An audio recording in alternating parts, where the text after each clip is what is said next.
Many people assume that having more money would make them happy, but it's not necessarily true, especially if you're relatively wealthy already. Chris Budd is an expert in financial well-being. If you don't have any money, clearly some money to enable you to eat is going to make you happy. We could use Maslow's hierarchy of needs.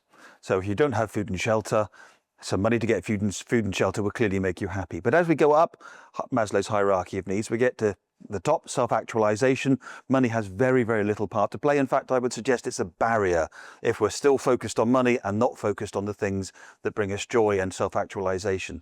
A famous US study in 2010 found that while life satisfaction rises with income, daily emotional well-being levels off at around $75,000 a year, or about $110,000 in today's money. A later study found no such limit, showing that both overall satisfaction and daily happiness generally keep increasing with income, though gains are smaller for those who are already unhappy.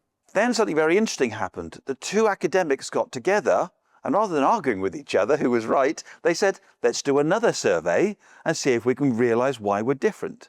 And so they came to the conclusion that more money will make you more happy if you're that sort of a person. If your short-term shots of happiness need money to get them. Whereas if you're a very purposeful person, it's less likely to make that much difference. So that leads us to the conclusion that more money will make you more happy if you need money to be happy. So the obvious question is, why are we always wanting more money, even though we already have enough? The reason, says Chris Budd, is that we're easily distracted.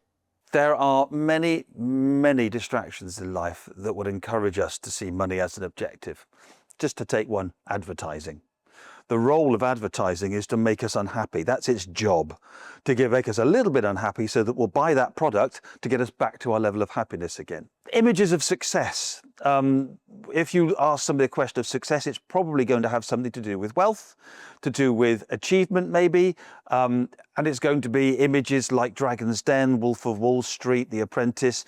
Our whole society is geared around success and money being synonymous, where actually success of somebody sitting quietly at home with children, or with a book to read when they've retired, or doing something purposeful like going out for a bike ride, these things aren't necessarily seen as success, and yet they are the sources of joy and happiness.